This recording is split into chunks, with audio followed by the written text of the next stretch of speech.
La carta del apóstol Pablo a los Filipenses, capítulo 1.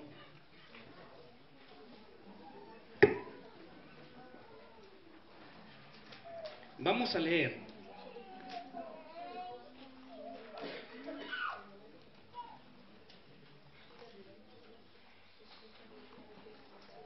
versículos. Vamos a centrarnos en el versículo 6 en esta tarde. Ahí va a estar basado el sermón en este versículo, el versículo 6.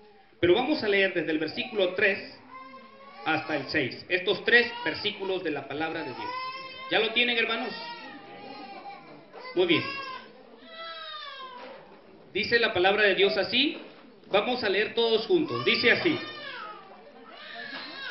¿Empezamos todos juntos?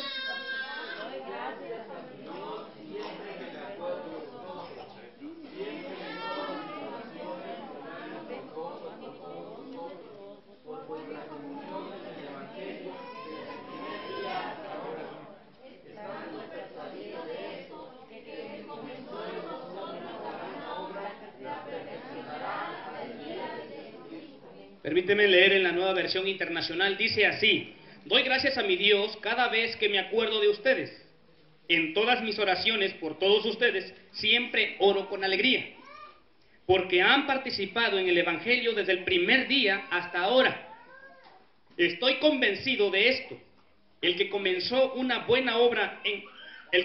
tan buena obra en ustedes, la irá perfeccionando hasta el día de Cristo Jesús. Oremos. Señor, háblanos.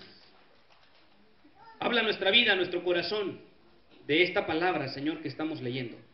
Estamos en tus manos y dispuestos a hacer tu voluntad. En el nombre de Jesús. Amén. ¿Alguien otra vez quiere leer el versículo 6 en la versión 60? Fuerte. Estando persuadido de esto, que el que comenzó en vosotros la buena obra la perfeccionará hasta el día de Jesucristo. ¿Qué le parece el texto? Piense en ese versículo en este día, o en este momento que vamos a meditar. Dice la Nueva Versión: estoy convencido de esto, el que comenzó tan buena obra en ustedes la irá perfeccionando hasta el día de Cristo Jesús. ¿Hay una esperanza o no? Inicia la verdadera revolución, mis amados hermanos. ¿Cómo que la inicia? Sí. De hecho, hemos terminado los devocionales, hace 8 días terminamos los devocionales. En esta semana todavía estudiamos una lección acerca de la revolución fundamental, se llamó la fogata revolucionaria, algo así, o enciende la fogata o algo así. ¿Perdón? La fogata se enciende. ¿Y qué se hace en una fogata, mis amados? Se enciende la fogata, se queman bombones, ¿qué más? ¿Se hacen salchichas? ¿También? ¿Comieron bombones anoche, muchachos? ¿Sí? ¿También salchichas? ¿También? ¿Elotes asados? No, pero también se puede, ¿no? En una fogata también se puede asar elotes. ¿Manzanas también? ¿Asadas? ¿Plátanos machos también, no? ¿También? ¿Sí? ¿Qué dijiste? También las carnitas. Pero las fogatas, en una fogata, además de todo esto que hacemos, se pasa un tiempo de compañerismo, ¿cierto o no? Un tiempo de compañerismo, de reflexión. De hecho, los soldados revolucionarios de nuestra nación hacían una fogata después de un día de lucha. Y esa fogata que hacían les servía para lo siguiente: hacían un recuento de las bajas que hubo en ese día. Es decir, se preguntaban cuántos soldados habían perdido. Hacían un recuerdo, o mejor dicho, recuento de los heridos, pero también recordaban aquellas escenas y aquellas victorias. Hacían una lista de los soldados que habían sido capturados, los enemigos, pues, que tenían ahí. Hacían una evaluación de las estrategias y los logros obtenidos. Además, algo que les caracterizaba era que cantaban, bailaban y hacían fiesta, pues. Bueno, hacían otras cosas también, pero eso no lo voy a mencionar. Bueno, es que también se emborrachaba, tomaba.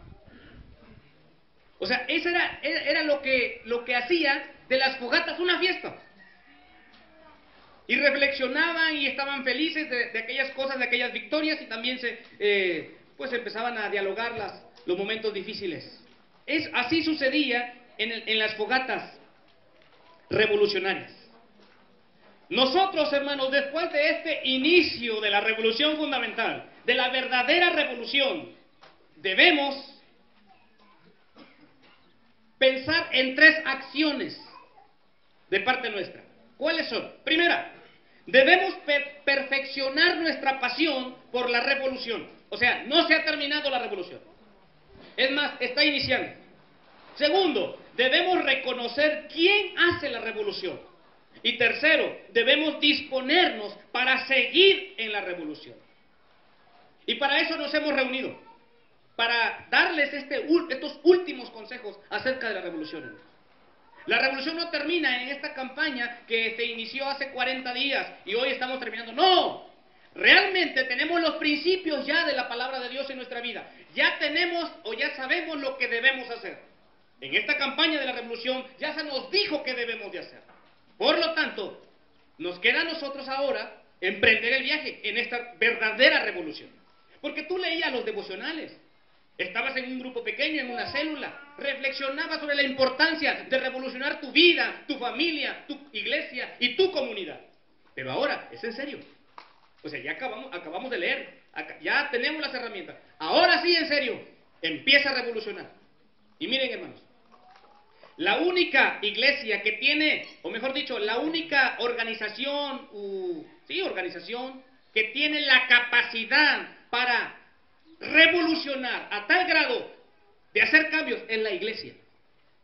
Es la única que se mantiene en constante revolución, que está revolucionando todos los días, que está cambiando, tiene esa capacidad. Dios ha diseñado a su iglesia para cambiar día con día.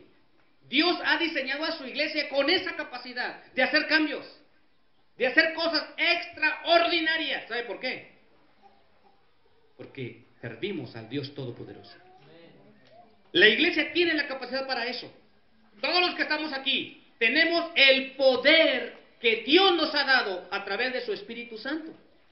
¿Usted tiene el Espíritu Santo en su corazón, en su vida? Amén. Entonces tiene ese poder. ¿Se acuerdan lo que dice Pablo a Timoteo? Que no nos ha dado un espíritu de cobardía, sino de ¿qué?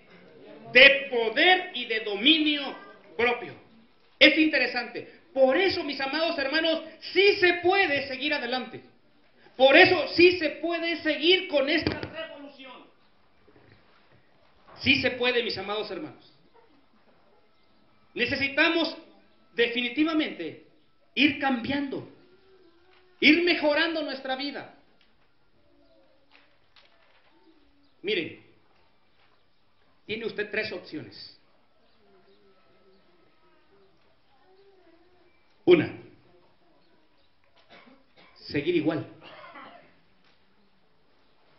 Así como ha vivido siempre su vida cristiana, puede seguir igual. Es una primera opción. La segunda opción, puede volverse peor. ¿Cierto o no es cierto?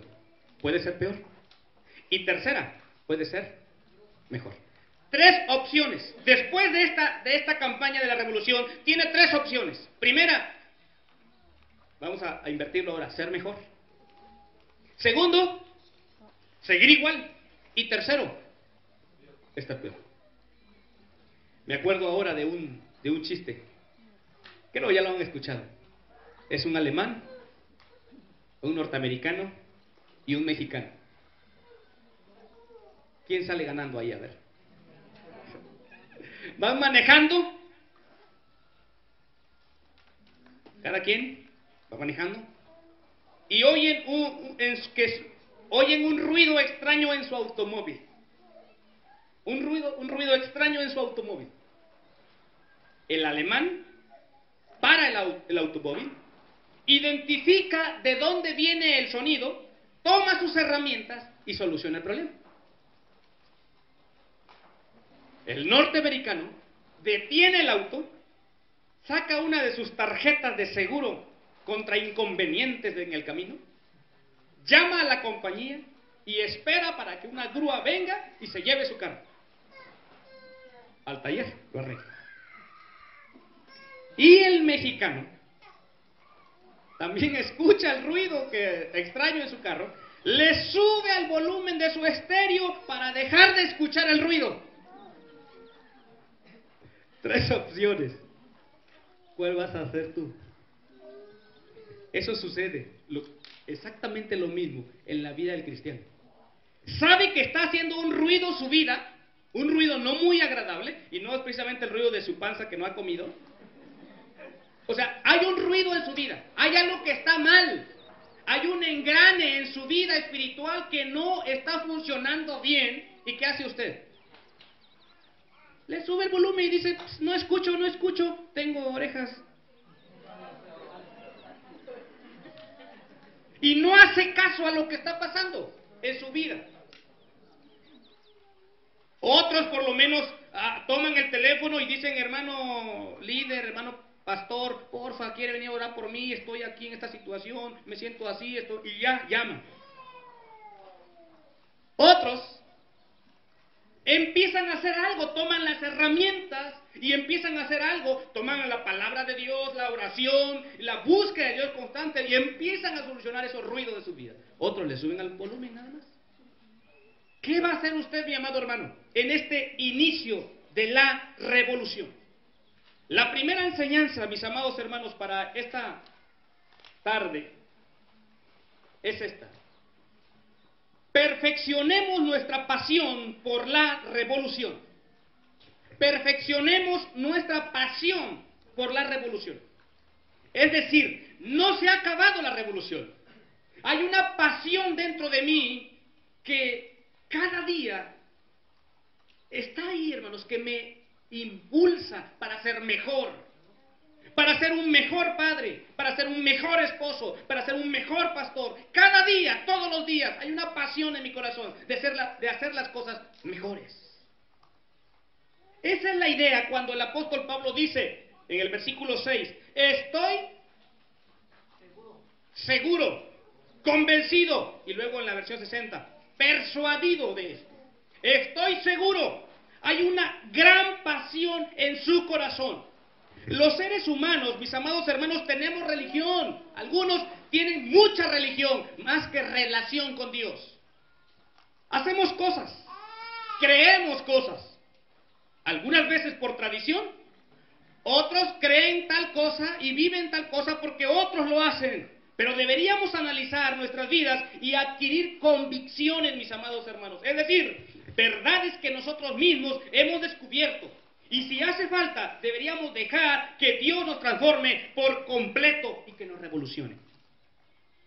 Parece que debemos de estar dejando un poco el emocionalismo. Nos emocionamos. Estamos aquí, cantamos y adoramos a Dios y te emocionas. Pero ¿sabes qué? Sales de este lugar y sigues igual. Sigues con tus palabrotas. Sigues juntándote con personas que no debes juntarte porque son mala influencia en tu vida. Porque sigues teniendo hábitos incorrectos en tu vida, en tu familia. Pero vienes aquí, cantas y adoras a Dios, pero esa emoción, parece que no has llegado a esa convicción firme de decir, quiero ser diferente. Creo yo que necesitamos tener esta convicción. ¿Por qué no hacemos lo que no es correcto? ¿Por qué no lo haces? ¿Se acuerdan de los sermones anteriores aquí? Que decíamos, si quieres tanto fumar, pues atáscate entonces. Si realmente tú dices, ay, es que me llama la atención la cerveza, pues entonces tómate los cartones que sean. Pero entonces dile, Señor, hoy me convenzo que eres más fuerte tú que cualquier otra cosa. Y entonces decide. ¿Se acuerdan de eso? De aquellas personas, ¿se acuerdan lo que yo decía aquí? Que estaba en el mismo nivel de aquella persona que quizás era borracha, y hacía y deshacía, pero aquel que no hace las cosas porque su religión se lo prohíbe. Pero aquel que no hace las cosas porque viene el domingo a la iglesia y el lunes, pues, ¿qué le van a decir? Por eso no lo hace. Aquellos hombres que no toman y no se emborrachan porque sus esposas se los van a dejar, porque les van a gritar, porque los van a mandar a dormir allá afuera. Hay hombres que no toman por eso. Hay hombres que no se van con sus amigos porque no los dejan entrar a la casa. Y nada más por eso. Hay mujeres que no hacen tal o cual cosa, equivocada, errónea, porque no sé qué van a pensar. Es más, hay hermanos que vienen los domingos porque no quieren que al otro día, en la semana, el pastor le diga, ¿por qué no viniste? Hay hermanos que están ofrendando, que están diezmando, pero lo dan y en la semana ya andan tristes porque dejaron su ofrenda que les iba a servir para comprarse una Coca-Cola bien fría. ¿Sabes qué es eso? Eso no es convicción. Tú haces las cosas, pero no estás convencido de ello. ¿Qué dice Pablo? Estoy convencido. Me encanta la seguridad de Pablo. En otro momento dice, yo estoy seguro, de ese Pablo, que el Señor me tiene un lugar preparado. Estoy seguro. Parece que el cristianismo, hermanos y hermanas, escuche bien, el cristianismo es un asunto de convicción, no de tradición, ni de costumbre. Es de convicción. Yo estoy convencido que Cristo murió en la cruz por mí y que resucitó al tercer día. Y ahora Él me ha salvado porque yo he decidido seguirle. La vida cristiana, hermanos, se vive por convicciones, no por emocionalismos. Decide usted qué va a hacer. ¿Seguir igual? ¿Ser mejor? ¿O peor? No solamente eso, mis amados hermanos. Hay otra enseñanza. Segunda enseñanza. Reconozcamos quién hace la revolución. Y según el texto, ¿quién hace la revolución? A ver, ¿cómo dice? Después de, estoy convencido de esto. El que comenzó la buena obra, ¿qué pasa? ¿Quién comenzó la buena obra? Dios, Jesucristo. Él ha iniciado la buena obra. Y específicamente Pablo se está refiriendo a la salvación. Que quien empezó la obra en ustedes, quien comenzó la obra en mí, es Dios mismo. ¿Alguna vez pensaste que, yo tuve la iniciativa y busqué a Dios y entonces yo encontré a Dios? ¿Se ha escuchado esas frases? Yo encontré a Dios, yo busqué a Dios, tuve la iniciativa, si no fuera por mí... No, quien te buscó y te encontró fue Dios. De hecho, Él había trabajado desde mucho antes en tu vida, ¿te acuerdas? ¿Alguien quiere dar un testimonio? ¿Cómo cree, qué siente usted? A ver, piense en eso. ¿Cómo trabajó Dios antes de que usted se convirtiera? Así rápidamente. ¿De qué manera? ¿De qué manera trabajó Dios en su vida? Antes de que usted se convirtiera. ¿Cómo vio usted la obra de Dios antes de eso? A ver.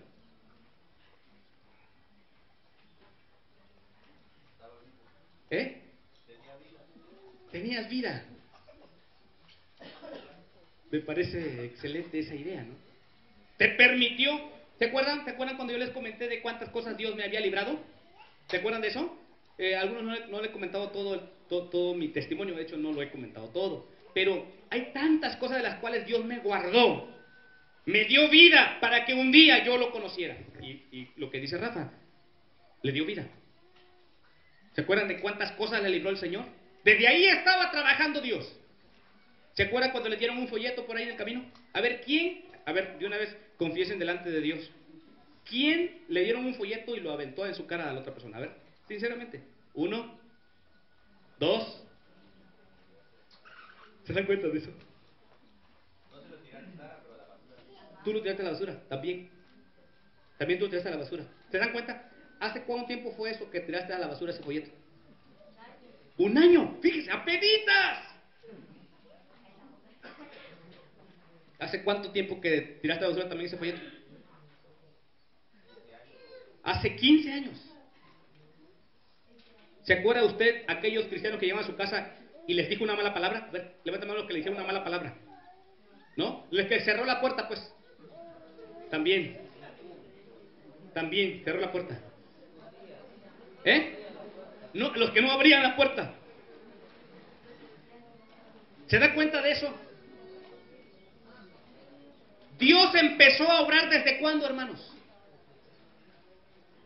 Desde cuando fuiste concebido en el vientre de tu madre. Dios lo permitió y tú no eres una casualidad en este momento. Desde ahí empezó Dios a obrar. Desde ahí Dios tenía un propósito. Te libró de accidentes, te libró de tantas cosas para que un día alguien llegara y compartiera contigo y tú le dijeras: sí, Señor, ahora he entendido lo que tú quieres para mi vida. Eso es la idea de lo que está diciendo Pablo. El que comenzó tan buena obra en ustedes. Reconozcamos que el único que hace los cambios y la revolución en nuestra vida es Dios. Hay garantía de que lleguemos al propósito final. ¿Sabe por qué? Porque el Señor mismo se ocupa en realizarlo. De veras. Él ha empezado una buena obra. Y ha empezado una buena obra aquí, mis amados. Yo estoy convencido de esto. Y ahora que veo esta parte, bueno, los que estuvimos trabajando ayer sábado aquí, nos damos cuenta de eso. De lo que Dios está haciendo. Yo no sé si usted puede ver la obra de Dios. En unos cuantos días nos va a decir Rafa más o menos cuánto se ha invertido en estos cimientos de este lugar, en estas columnas y ahora en esto. Y todos ustedes los que estamos aquí hemos puesto nuestro granito de arena. Pero yo digo, nuestro granito, ¿saben quién lo ha hecho todo? Dios. Hay gente afuera que no son de nuestra iglesia, que han puesto su granito de arena para esta magnífica obra que Dios está haciendo en este lugar. Pero ¿saben qué? Lo está haciendo Dios. Esta no es una obra humana, mis amados hermanos. Si esta obra, y hablo precisamente de la perfección de nuestra vida, de los cambios, de la transformación, dependiera de nosotros, jamás podría ser concluida. Somos dados a comenzar proyectos, ¿cierto o no es cierto? Pero casi todos se quedan en el camino. Algunos dejaron carreras, otros dietas,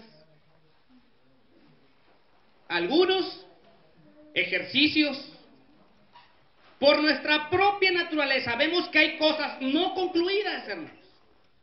Imagínense entonces por un momento, si esta obra de perfección, de revolución, hablando de la salvación, de la santidad, dependiera de nosotros, la verdad es que se queda inconclusa. Dios es el único, hermanos, que nos está llevando en ese camino. Por eso, reconozcamos que Él es quien hace la revolución.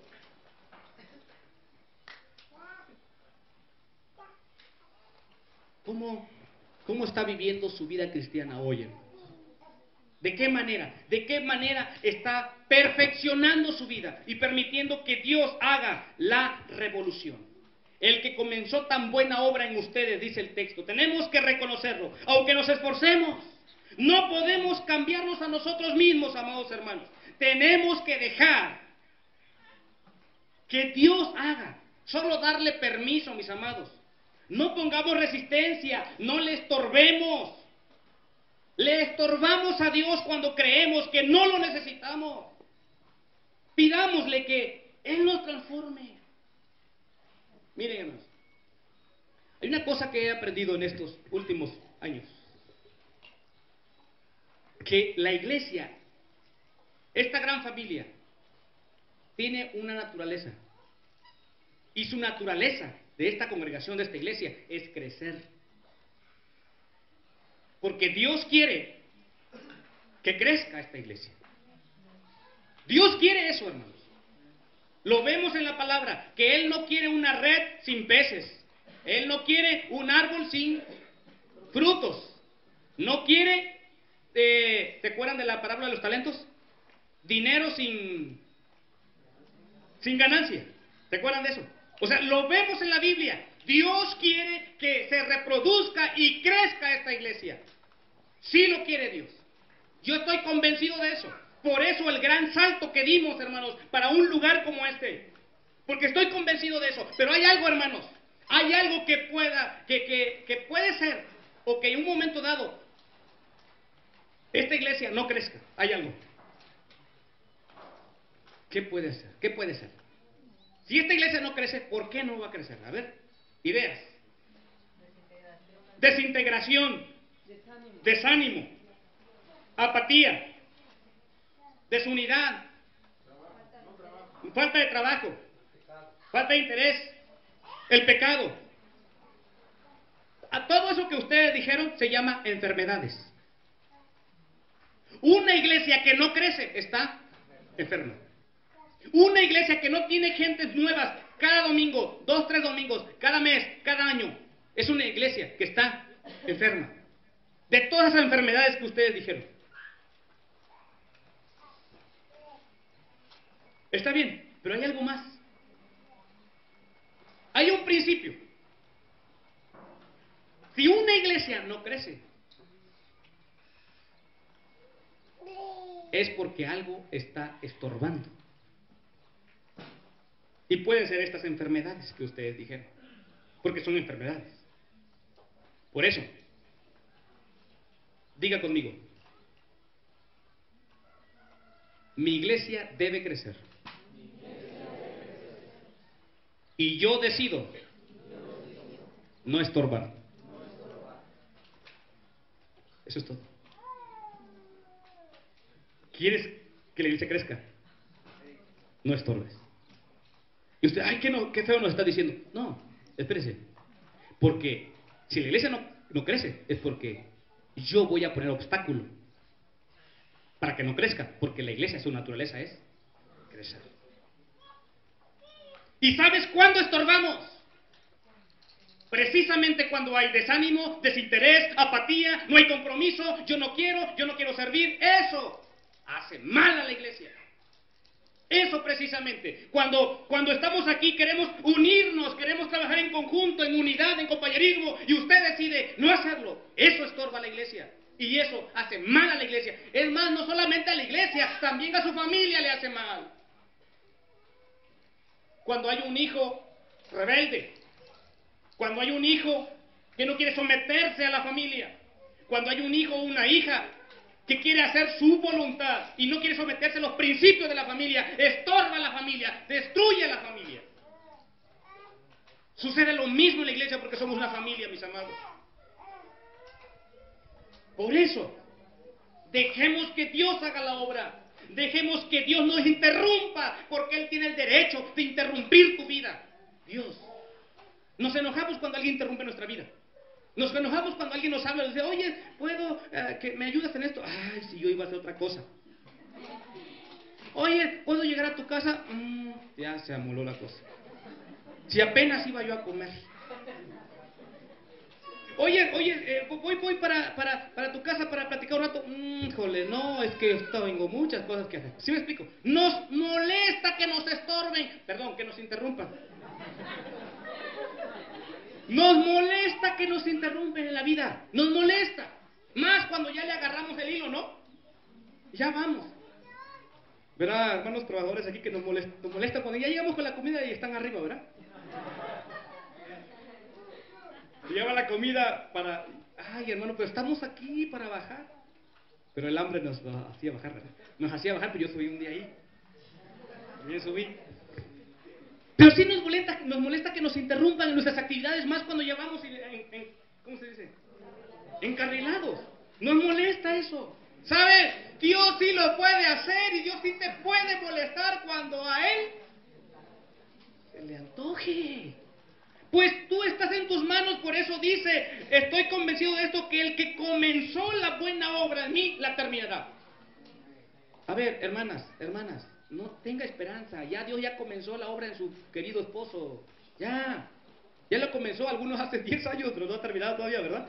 Pero, hermano, algunos hace 15 y ya dicen, ay, hermano, pero ¿cuándo? Dígame cuándo, porque ya no aguanto paciencia, hermano, pero ya comenzó el Señor, y dice la promesa que el que comenzó, la va a perfeccionar, la va a terminar. ¿Cuándo, hermano? No importa, igual y sea hasta en el cielo, pero...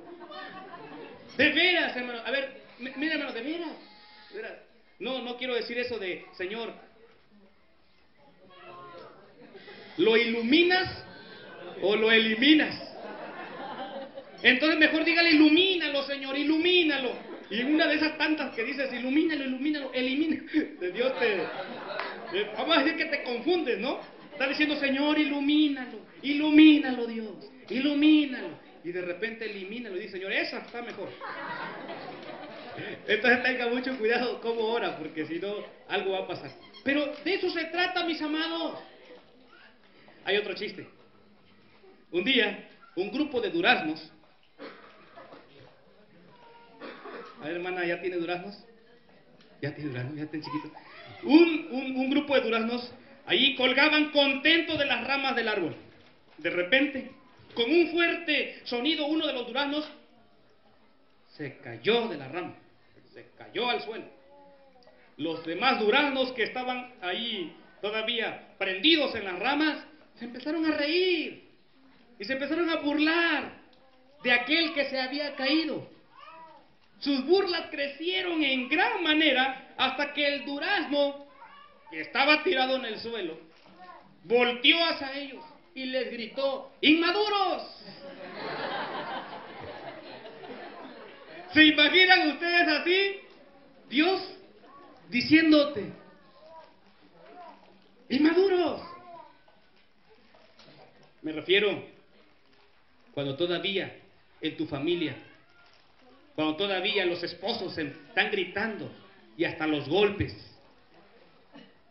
cuando hay falta de armonía en la iglesia. Dios llora por la falta de madurez en su pueblo. Quizás tú mismo has sentido esa emoción, ¿no? Cuando miras a los que están a tu alrededor y te decepciona su falta de madurez. Puede ser que mires tu propia vida en el espejo todos los días y te das cuenta y dices, ¡qué inmaduro soy! Porque nos molesta también la inmadurez de los demás. También nos molesta. Pero nomás piensa en cómo Dios también le molesta nuestra inmadurez. De eso se trata la campaña, de madurar, mis amados hermanos. Y no solamente eso, hay otra enseñanza, la última. Dispongámonos para seguir en la revolución. Dice el texto, la irá perfeccionando hasta el día de Cristo Jesús. Es una obra que va en proceso. Miren, aquel escultor que mira en una piedra. ¿Saben qué mira un escultor en una piedra fea? Ve, ¿qué se les ocurre? El ángel ve aquello que quiere hacer. ¿Y saben qué va a hacer? Lo va a ir puliendo. La va a ir puliendo. Hasta desarrollar precisamente la obra que tiene en su mente y en su corazón. Dice el texto, Dios irá perfeccionando hasta el día de Cristo Jesús. Debemos ir adelante, mis hermanos. Debemos ir adelante con nuestra revolución. Dios la hace. Nosotros solamente le damos permiso y lo seguiremos haciendo hasta el final. Y para ello, hermanos, debe usted de confiar y dejar su vida en las manos de Dios. Deseche su orgullo. Quite de usted el orgullo, la vanidad y permita que sea Dios quien obre de una manera extraordinaria. Y hermanos, de eso se trata la revolución. Pudiste haber leído el libro. Pudiste haber leído el libro. Todo el libro de la revolución. Es más, pudiste haber ido a todas las células y a todos los cultos de la iglesia. No basta.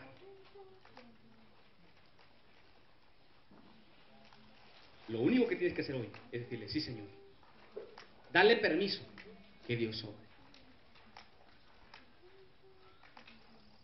creo que hace 8 días o hace 15 días, no me acuerdo cuándo prediqué, no sé si se acuerdan, comentaba yo esta historia que me parece que es muy interesante porque habla de dejar el orgullo, habla de dejar de la vanagloria, de aquel, sí les conté aquí, ¿verdad? De aquel hombre que graduó del tecnológico. ¿Sí les conté aquí o no? Graduó del tecnológico y iba a hacer su práctica. Y se fue por Chiapas, allá en la selva Lacandona. Ahí se fue a hacer sus prácticas, pero era no sé, tenía un doctorado, creo, en algún área de las ciencias. Y fue a hacer su ¿cómo le llaman? Práctico, trabajo práctico. Y llegó, pero muy así alzadito, ¿no? Y contrató un hombre para que lo llevara por la presa, la laguna. Contrató un hombre en su canoa, algo así, su lanchita, y le dijo, por favor, llévame. Pero este hombre, de tanto orgullo, de tanta vanidad, quería sacar algo, ¿no? Y le dijo, oiga, don Pancho, así, ¿cómo lo diría así orgullosamente? Oiga, don Pancho, así más o menos. No me salió, no me salió. No le va a decir don. Ah, cierto, no le va a decir don. Entonces, ey, Pancho, así, sí, más o menos. Dime, ¿qué sabes tú de las matemáticas? Ingeniero creo era, ¿verdad? ¿O no? Ah, químico, también. ¿Qué sabes tú de las matemáticas? Oh, muchacho, dice don Pancho. Bueno, creo que así más o menos hablaba. Yo no sé mucho de matemáticas. No, yo nomás sé cuántas vacas tengo, yo nomás sé cuántos hijos tengo, cuántos perros tengo en la casa, solamente yo sé contar eso. No, don Pancho. Ah, no, dice don Pancho, ¿verdad? No, Pancho, no. Las matemáticas en la vida es importantísimo. Si no sabes matemáticas, has perdido el 30% de la vida, Pancho. Y don Pancho dijo, ¿cómo? Sí, matemáticas son importantes. A ver, dígame, ¿qué sabe usted de biología? ¿Biología? No, pues mira, lo único que sé yo es que cómo nacen mis becerros, cómo han nacido mis hijos, pero más de biología, no sé. Pancho, biología es importante en la vida. Si el que no sabe biología ha perdido el 20% de la vida. Don Pancho, ya me queda nada más 50. Don Pancho, ¿y qué sabe usted de geografía? Orgulloso el hombre, pues, ¿no? Geografía, no, muchacho, yo nomás sé dónde salen los ríos, dónde desembocan los ríos y cómo, pues por aquí dónde llevarlo, eso es lo único que sé. No, Pancho, no, saber geografía en la vida es importante. Quien no sabe geografía ha perdido casi el 35% de la vida. Ah, don Pancho casi. Y entonces don Pancho medio que se para la lanchita un ratito y le dice, a ver, joven, ¿usted sabe nadar? No, le dijo. Oh, cuidado entonces, porque quien no sabe nadar, aquí, ya perdió toda la vida porque hay cocodrilos abajo y esta cosa se está rompiendo. Definitivamente, ese orgullo no le permitía crecer a este joven. Y creo yo que el problema que tiene el cristiano para avanzar y hacer cambio en su vida es su orgullo, porque siempre piensa que está bien. Y todos están mal, y yo sí estoy bien. Ese es el grave problema del cristiano. Por eso, hoy dile al Señor, renuncio a ese orgullo, renuncio a eso. Quiero ser humilde, me someto a tu voluntad. ¿Por qué no ora conmigo? ¿Le parece?